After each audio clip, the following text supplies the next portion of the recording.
Իդեալ համակարգը եկամտահարկի վերադարձի օրենքի շահառուների միջև տեղաբաշխում է մինչև 2.5 միլիարդ դրամի վերանորոգման սերտիֆիկատներ։ 5000 ընտանիք կարող է ստանալ 500,000 դրամ արժողությամբ վերանորոգման սերտիֆիկատ, մոտենալով Իդեալ համակարգի ցանկացած խալոցրա։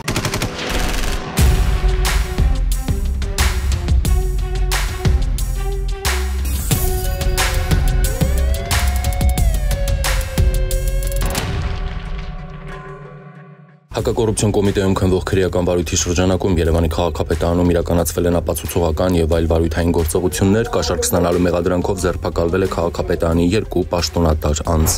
Դատախազը մայիսի 19-ին Շիրակի մարզի Առաջինատյանի ընդհանուր իրավասության դատարան է հանձնել Արթիկ համայնքի Մեղրաշեն բնակավայրի կենտրոնական զբոսայգու տարածքում նախորդ տարվա նոյեմբերի 2-ին կատարված սպանության մեջ մեղադրվող անձի վերաբերյալ քրեական վարույթը։ ԱԱ-ի նկատմամբ որպես խափանման միջոց է կիրառվել կալանքը։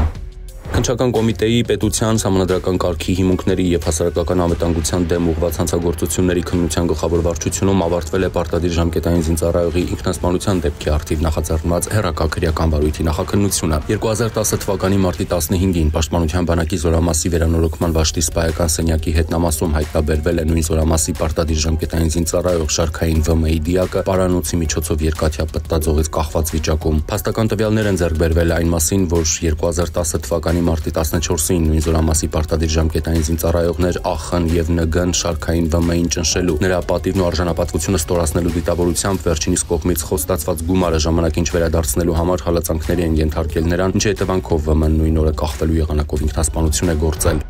Դատախազը մայիսի 15-ին Երևանի Առաջինատյանի ընդհանուր իրավասության դատարան է հանձնել անչափահասներին առևանգելու փորձ կատարած անձի վերաբերյալ հաստատված մեղադրական եզրակացությամբ քրեական վարույթը 2024 թվականի սեպտեմբերի 26-ին ներքին գործերի նախարարության ոստիկանության Մալաթիայի բաժնի քրեական հետախուզության բաժանմունքում տեղեկություններ են ստացվել, որ սեպտեմբերի 25-ին ժամը 16-ից մինչև 17 ընկած ժամանակահատվածում ԱՔ-ն ավտոմեքենայով Երևանում փորձել է առևանգել 2 անչափահասի։ Նա նույն օրը ձերբակալվել է։ Հակակոռուպցիոն կոմիտեում հիմնավորվել է, որ Պարեկային ծառայության Տավուշի մարզի գումարտակի Պարեկը իր ծառայողական լիազորությունները եւ դրանցով պայմանավորված ազդեցությունը օգտագործելով կաշառքի միջնորդությամբ պատրվակով 300,000 դրամ գումար է ստացել։ Պարեկին մեղադրանք է ներկայացվել, վերջինիս պաշտոնավարումը կասեցվել է։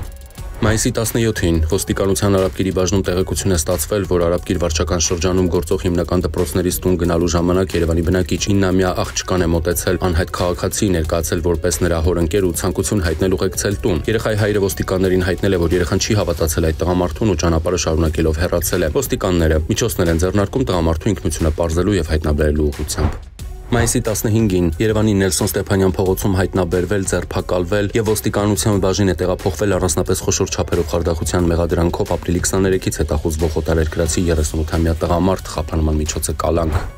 Համայնքային ոստիկանության Կումայրիի բաժնի ծառայողները տեղեկություններ են ստացել, որ շենքերից մեկի շքամուտքում տարբեր հատվածներում մի քաղաքացի տեղադրել է թմրանյութի փաթեթներ։ Մայիսի 15-ին ապօրինի թմրանյութ ձեռք բերելու եւ իրացնելու հիմնավոր կասկածանքով ձերբակալվելու բաժին է տեղափոխվել 38-ամյա մի օտարերկրացի։ Նրա վարած ջիպ մագնիշի ավտոմեքենան տեղափոխվել է պահպանվող հատուկ տարածք։ Խոզարկությամբ հայտնաբերվել է 15 փաթեթ, ընդհանուր մոտ 18 գրամ քաշով։ Նա հայտնել է, որ հայտնաբերվածը մեֆեդրոն տեսակի թմրանյութ է, որի մի մասը գնել է Telegram հավելվածի միջոցով ընկերոջը փոխանցելու համար, մնացածը գտել շքամուտքից։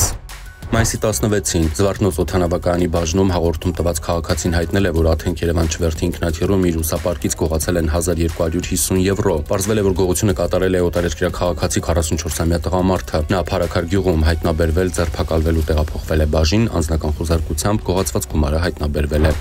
Մայիսի 19-ին 911 ծառայությունը հազանգստացվել, որ Արագածոտնի մարզի Կատնախբիր բնակավայրի 6-րդ փողոցի տներից մեկից կրակ եւ ծուխ է նկատվում։ Հրշեջները մարել են տան առաջացած կրակը, որտեղ այնուհետև ծխապատ հատվածում հայտնաբերել են տղամարդու դի։ Քրեակատարողական ծառայության կենտրոնական մարմնի օպերատիվ վարչության Արմավիր տարածքային բաժնի ծառայողները իրացնելով օպերատիվ տեղեկությունները մեծ քանակությամբ բջջային հեռախոսների եւ այլ արգելված իրերի ներթափանցման մասին մայիսի 19-ին մանրակրկիտ զննության են ենթարկել Արմավիր քրեակատարողական հիմնարկի կալանավորված անձի անվամբ քաղաքացի ԱՀ-ի կողմից բերված սառնարանը եւ հատուկ պատրաստված թաքստոցից ծառայողները հայտնաբերել են 32 բջջային հեռախոս, 2 Wi-Fi սարք, 5 զույգ ականջակալ եւ 3 USB լար։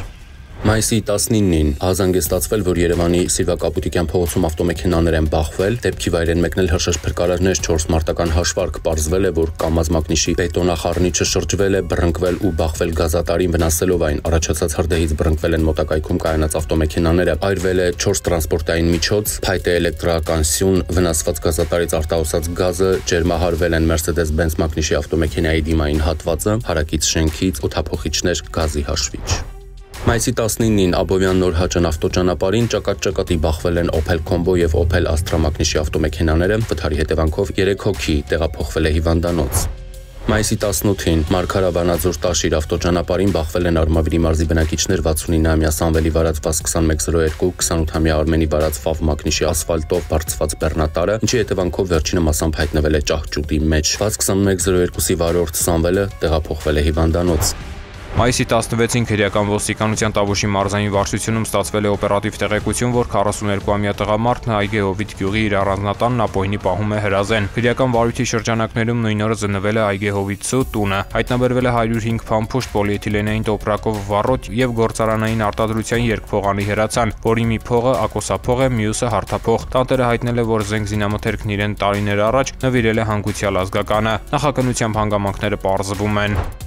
Ապրիլի 15-ին համայնքային ոստիկանության Արաբկիրի բաժնում ստացվել էր հաղորդում, որ Opel մագնիշի մի մեքենայից գողացել են ռուսական համարանիշը եւ թողել Telegram-ի հասցե։ Առաջին դեպքը չէր եւ մեխանիզմը նույնն էր։ Գողությունից հետո տուժողը Telegram-ի միջոցով կապ է հաստատում հափշտակողի հետ։ Վերջինս համարանիշը վերադարձնելու դիմաց պահանջում է որոշակի գումար, իսկ ստանալուց հետո վերադարձնում համարանիշները։ Ընդ որում առավելապես թիրախ են ընտրվել ռուսական համարանիշները։ Այս եւ գրանցված այլ շորթումների հանգամանքների համադրմամբ եւ ձեռնարկված օպերատիվ հետախուզական մանրակրկիտ միջոցառումների արդյունքում Արաբկիրի համայնքային ոստիկանները ստացան տեղեկություն, որ շորթման նպատակով համարանիշի գողությունը կատարել է օտարերկրյա քաղաքացի 45-ամյա մի տղամարդ։ Արաբկիրի համայնքային ոստիկանները բակերում կազմակերպեցին դարանակալումներ։ Մայիսի 13-ին ժամը 5:20-ին Մայրաքաղաքի Վիկտոր Համբարձումյան փողոցում նա հայտնաբերվեց, ձերբակալվեց եւ տեղափոխվեց բաժին։ Ձերբակալվածն ու կազմված փաստաթղթերը ներկայացվեցին Արաբկիր վարչական շրջանի քննչական բաժին։ Հետագա գործողություններով իրավապահները հնարավորինս ամբողջացրին վերջին շրջանում 45-ամյա տղամարդու ծավալած հանցավոր գործունեության ժամանակագրությունը։ Պարզվեց, որ ապրիլի 15-ին նա գողացել էր նաև Mitsubishi մեքենայի համարանիշը եւ թողել Telegram-ի հասցե։ Նույն օրը նույն բախտին էին արժանացել ռուսական համարանիշներով եւս 3 ավտոմեքենայի տերեր։ Ավտոմեքենաների մեկական համարանիշ էր հափշտակել նաև մարտի 29-ին, մայիսի 5-ին եւ 7-ին։ Հուսա դեռ ամբողջը չէ։ 45-ամյա տղամարդուն մեղադրանք է ներկայացվել։ Նախաքննությամբ հանգամանքները պարզվում են։